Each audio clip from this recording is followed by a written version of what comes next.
कारण आज सप्ताहाची उद्यापासून सुरुवात म्हणजे परवा ही सांगता आणि हा जो सुरुवातचा जो क्षण आहे अत्यंत महत्वाचा आहे. का? कारण संतांचं नामस्मरणाशिवाय भगवंतापर्यंत पण जाता येत नाही. आणि म्हणून या वर्ष किती 27 वा. तर या ठिकाणी वर्ष 27 म्हणजे जवळजवळ 2 तप होऊन 3ऱ्या तपाकडे वाटचाल. खरोखर तुमचं आमचं सर्वांचं मोठं भाग्य आहे. एकदम भाग्यच नाही, पवित्र उत्तम भाग्य आहे. तर का? तर संतांनी जे आपल्यावर कृपा केलेली आहे. मग संतांनी कृपा केली कुणावर, कशा करता केली आणि काय कृपा केली आणि आपल्यावर कोण कोण उपकार केलं, कसे उपकार केलं हे अगोदर कळल्याशिवाय माणसाला कुठले कार्य करावं वाटत नाही. का वाटत नाही? कारण या ठिकाणी आपण सगळेजण का जमलो तर हे सर्वात मोठं यज्ञ आहे.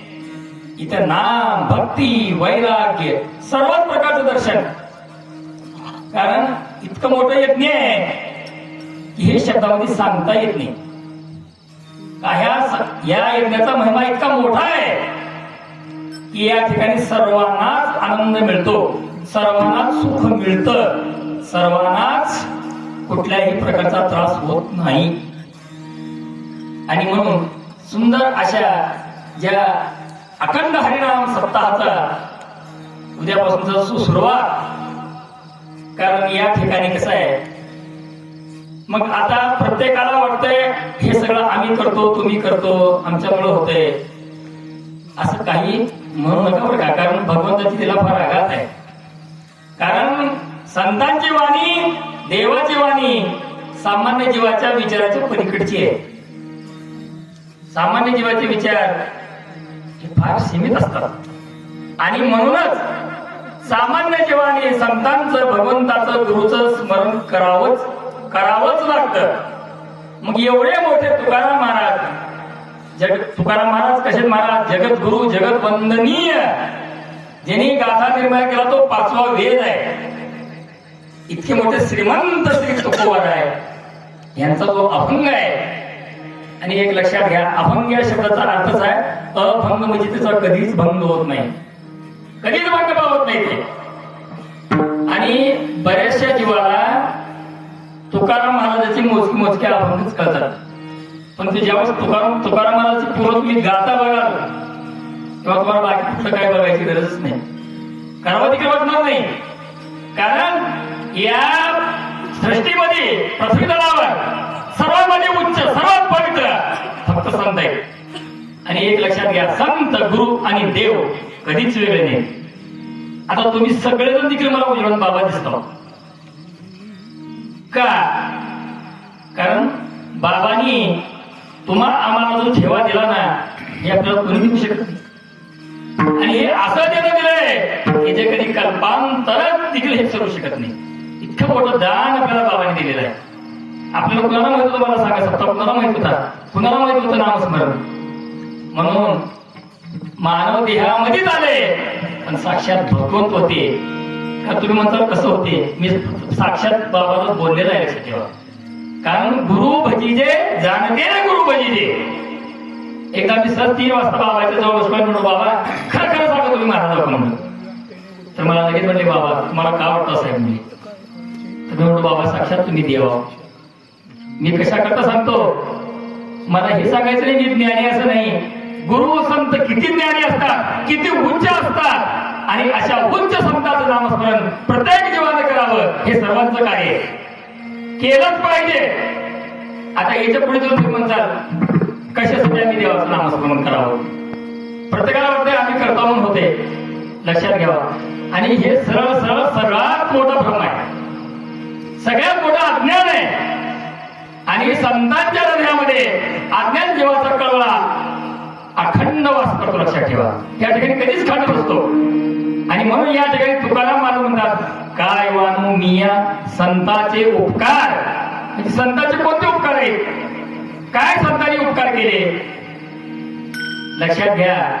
संतांचे उपकार सामान्य जीवाच्या कक्षेच्या पलीकडचे असतात आणि कधी संतांची कृपा होईल, गुरुची कृपा होईल हे सामान्य जीवाला कधी कळत नाही बरं का, लक्षात ठेवा. आणि तसले मोठे जगद्गुरु तुकोराय म्हणतात की बाबा काय मानू या संतांचे उपकार. आता तुम्ही सगळेजण म्हणता आम्ही तर सप्त्याला पट्टी दिलेलो आहोत, सप्ताह आम्ही करायला आहोत, आम्ही सगळे दिवळाला आहोत. पण लक्षात घ्या सगळ्यांच्या मते भगवंत फक्त मानवाला एक प्रकारचा एक निमित्त करते, निमित्त लक्षात घ्या. कारण आता तुम्ही म्हणताल तर कसं का दिलंय आम्हाला देवानं, का दिलंय असं प्रत्येकाला वाटतं बरं संसारामध्ये. संसारामध्ये माणसाला सुखी नाही लक्षात ठेवा. आणि संसार सुखाचा नाहीच एक त्रिकालमध्ये सत्य आहे. परंतु आणि मग सामान्य जीव हा सुखी व्हावा, सामान्य जीव हा आनंदी व्हावा हा कळवळा संतांच्या हृदयामध्ये अखंड वास करतो. आणि त्याच्यासाठी संत आपल्याला जागे करतात. जागे करतात. जाग होणं म्हणजे झोपेतून उठणं जागे नव्हतं, तर परमार्थाच्या दिशेने जाग हो, भगवंताच्या नामस्मरणाकरिता जाग हो, या खरोखर जागण्याचा अर्थ आहे. आता प्रत्येकाला वाटतंय सगळं आम्हीच करता. तुम्हाला अजून संत लक्षात घ्या, संत किती मोठे, संत किती उच्च आहेत, संत किती विद्वान आहेत. प्रत्येक सामान्य जीवाला मोठा असं वाटतं. तुम्हाला एक साधं विचारून सांगता, आणि ह्या देहाला जे जे लागतंय हे भगवंतानं दिलेलं आहे. इतर भगवंताशिवाय संताशिवाय कोणी देऊ शकत नाही. तुम्ही म्हणताल काय ते बघू, तुम्हाला साधं विचारतो, एक पाण्याची बाटली किती रुपयाला हो? किती रुपयाला? 10 रुपयाला. एका दिवसामध्ये किती बाटल्या पाणी घेतो? 4 धरा. 4 धरा. एका दिवसाला 4, 40 रुपये धरायचा. एका दिवसाचे 40, एका महिन्याची किती झाली? 1200. एका वर्षाची किती झाली? जन्मून मरेपर्यंतची किती झाली? मग मला एक सांगा, पाणी कोण तयार केले? हवा कोण तयार केले? अन्न कोण तयार केलंय? तुम्ही शेतकरी, आम्ही सगळे शेतकरी. मला सांगा म्हणतो आपण, मी शेतात पेरतो, मी शेतात मेहनत करतो, मी पाणी देतो, मी शेतामध्ये बी करतो, पण पेरल्या बियाचं झाड तर कोण करते? सांगा कोणी. आणि तुम्हाला अजून सांगतो, मोठा कोण? मोठा भगवंता एवढा मोठा कोणीच नाही, संत एवढा मोठा कोणच नाही, लक्षात ठेवा. आता तुम्ही म्हणता हे असं कसं काय? तुम्हाला पहिलेच होते असं. आता खूप सांगा कोरोना, आता कोरोनामध्ये कुठे घेते सांगा मोठे? आला काय एकतर भागतात, मी कोरोना बंद करतो. बघा कुठे आहे करावं कोण? मी कशा करता सांगतो की संतांचं ज्ञान इतकं उच्च आहे, इतकं पवित्र आहे की ते केल्याशिवाय तर सामान्य जीवाला खरं जीवनाचं सार्थकच नाही. आणि म्हणून या ठिकाणी संत म्हणतात, काय मानू मी या संतांची उपकार, मज निरंतर जागविती. का जागविती? कशा करता जागविती? कसा काय करता आपण? उठा जागे वारे आता, स्मरण करा पंढरीनाथा. का पंढरीनाथच का? आणि एक लक्षात घ्या, परमार्थ करत असताना संत कधी मोठे वाटतात? कारण संत साहित्याचा पूर्ण अभ्यास व्हावा लागतो. संत साहित्याचं महत्व कळायला पाहिजे तेव्हाच.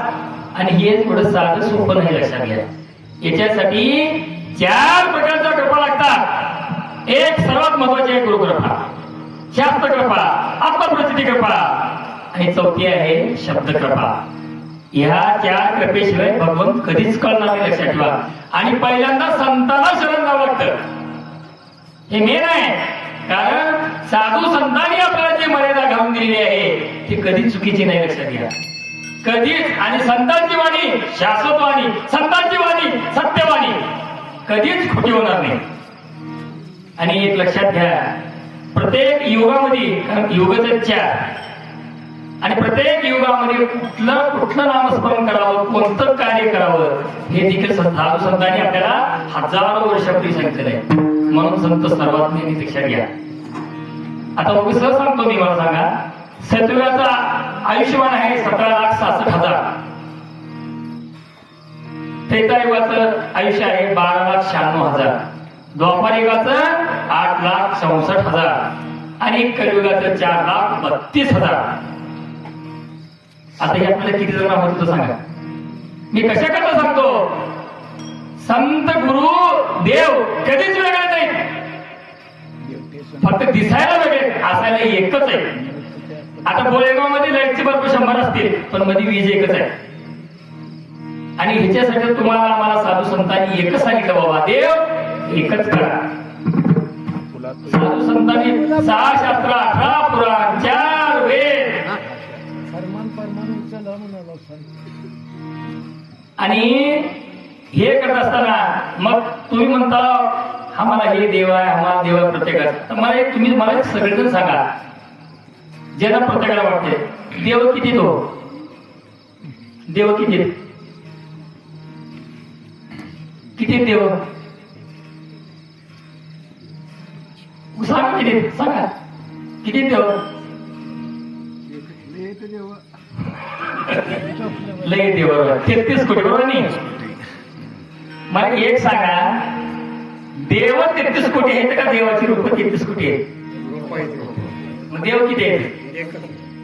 आणि ह्याच्यासाठी तर तुकाराम महाराज म्हणतात, आपुला तो एक देव करून घ्यावा, आपुला तो एक देव करून घ्यावा, आपुला तो एक देव करून घ्यावा, आपुला तो एक देव करून घ्यावा, आपुला तो एक देव करून घ्यावा, आपुला तो एक देव करून घ्यावा, आपुला तो एक देव करून घ्यावा, आपुला तो एक देव करून घ्यावा.